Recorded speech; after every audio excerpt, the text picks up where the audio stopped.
Thank you all for tuning in to another edition of Outside the Shop with me, your host, Daryl D. Lane, as always, where I get a chance to talk about everything that I normally don't get the chance to talk about on my regular sports podcast, Barbershop Sports Talk, which you guys can all find on Spotify, iTunes, Stitcher, Apple Podcasts, Google Podcasts, iHeartRadio, SoundCloud, whichever podcasting app or platform you may listen to me via. So, have all that. You can check me out on all those platforms. By the way, subscribe to the YouTube channel. I would appreciate it. There are a couple YouTube links down below in the description.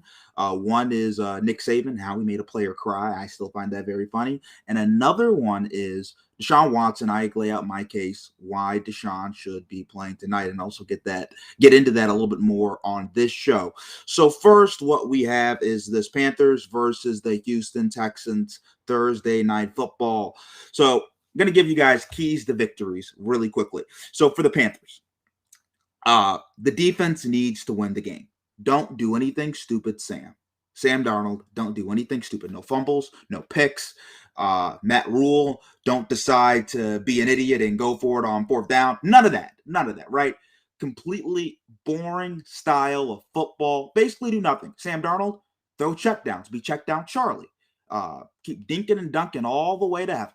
That's all you got to do. Dink and dunk all the way to heaven. Short pass your way all the way to the end zone. Give Christian McCaffrey, have him come out the backfield. Let Christian McCaffrey get you yards after the catch. Let a DJ Moore get you yards after the catch. Let a Robbie Anderson. Let your playmakers make plays. So those are my keys. And Sam, like I said, let me stress this. Don't turn the ball over. If the Panthers do that, they will win this. They are a superior talented team to the Houston Texans, and also the Texans aren't going to have their starting quarterback, Tyrod Taylor. Now, for the Texans to win this game, they're going to need a little bit of luck. I would say go for it on fourth down a couple times. Maybe do some special team stuff where it's a fake punt or something like that. You can't miss any field goal kicks. You have to play perfect.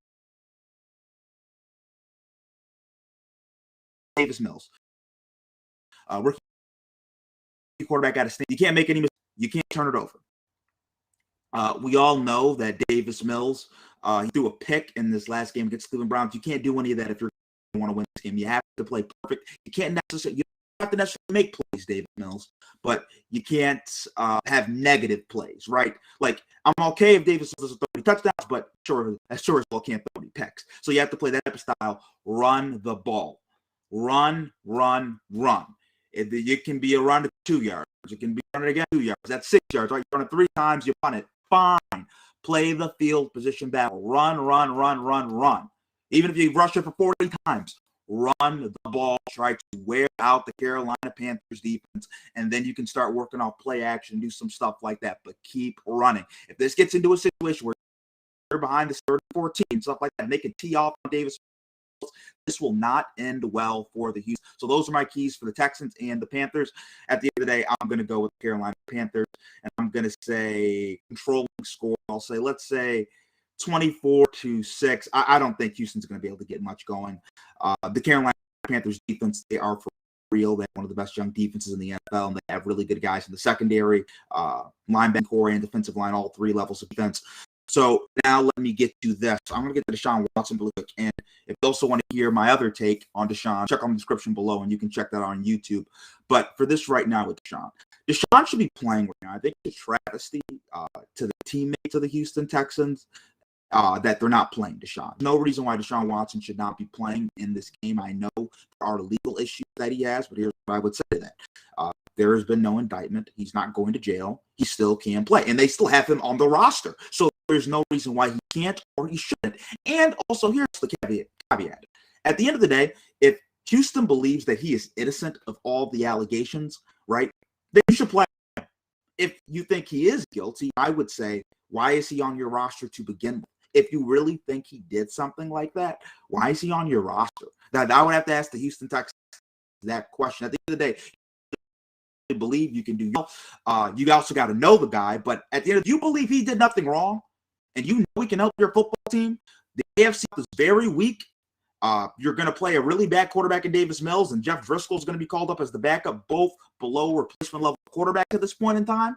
And you believe he did nothing wrong? To me, that's a travesty, and that's an indictment to the team, and that is a disservice to the team. And also, I want to say this: when people mention trade talk doesn't mean anything. That's BS. Deshaun Watson tore his ACL a few times, and guess what? People will still want. You want to know what might hurt his trade value? The fact that he won't play for over a year. Teams will be like, oh, we haven't seen Deshaun. But guess what? If you see Deshaun on Thursday Night Football and he balls out, they'll be like, oh, wait, Deshaun can still play. His trade value isn't going to be tanked. That's a bunch of BS unless he gets a career-ending injury like Alex Smith kind of did. Well, not career-ending, but a very, very severe injury like that, or one of those really, really bad injuries, which the chances of that happening are slim to none. They're slim to none. The biggest thing for Deshaun is making sure he doesn't end up behind bars. And if Houston thinks that's not going to happen, then you need to play the guy. That's just my opinion on the matter. And I also talk about that again in the description below more on YouTube. It's a little clip from the podcast. It's about 6-7 minutes long. Next, Panthers. Sam Darnold. He's played fairly well against both the Jets for the opening game and the New Orleans Saints. And I think Sam Darnold is a story. And I think Ryan Tannehill is a story of this as well. A lot of times they're very quick to dismiss players as busts and say they can't play when there are a lot of things that go into why a player can't succeed.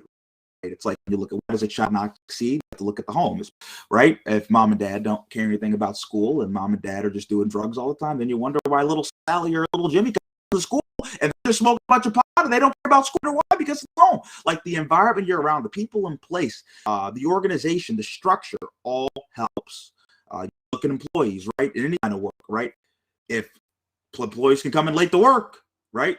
Things aren't going to be as good at the business, right? In other places, employees can't go to work, they're held accountable, things run better. I think sometimes we look at the talent, the players, the people in those positions, and we don't get, the people who employ them, right?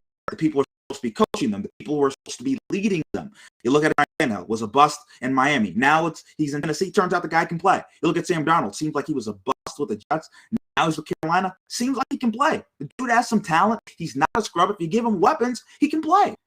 He's not a guy like Jamarcus Russell who can't do anything. So I just want to say that let's not be so quick to cast these players out as busts. So now I want to get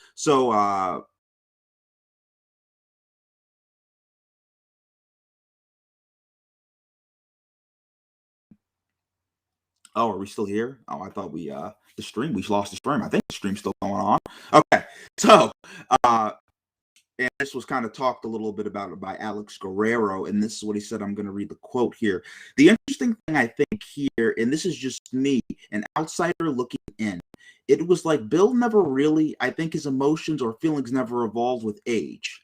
I think as Tom got into his late 30s, early 40s, I think Bill was still trying to treat him like that 20-year-old kid that he drafted. And all the players, I think, realized that Tom was different. If this is true, this is the biggest indictment on Bill Belichick, the coach, right? Coach, you have to be able to evolve with the times. You have to be able to change. What does New England pride themselves? And everybody do their job. They're adaptable. They can be a 3-4 defense, a 4-3 defense the next week. They do whatever they need to do. They'll run it 50 times if they need to, or they'll pass it 60 times if they need to. Whatever they need to do. They went from the slot wide receiver to, hey, let's focus on the tight ends, to, hey, let's go 4 wide. Hey, let's run the ball. Always change, always adapt. And the fact that he could do that personally, in terms of treating someone with respect, a guy who you've worked with for like 20 plus years and have had so much success with, huge indictment on Bill Belichick. And lastly, college football issues with the playoff expansion. Apparently there was a meeting a couple days ago, and basically it's been postponed or rejected. The right word I want to use here is I'm looking at this right now. It's discussed potential 8-team model. There's been resistance about it. Resistance, maybe that's the better word. Resistance. Not everybody's happy with the 8-12 model. There's a lot of theories I've heard. Some people have said with Oklahoma and Texas not going to the SEC, they don't want more SEC teams to get more at-large bids. I think right now there's a lot of pettiness right now because everybody's looking across the table. Everybody might be looking at the SEC and being like, okay, if we move this to 12 teams, that means there's going to be more at-large bids, and that means Alabama gets in. We all hate Alabama. Oh, wait, then Georgia. Oh, wait, Florida has a chance now. Oh, Texas A&M has a chance now, too. Then Oklahoma and Texas, and maybe there are years where there's like 5-6 SEC teams in here. And the only reason we have the college football playoffs was because Alabama and LSU played each other in the national championship game. That is something that these conferences don't want. And deservedly so. I can understand why they wouldn't want that, but that's part of reality, and that's something to look out for. Thank you for tuning on to the shop. Have a great day, everybody, and God bless.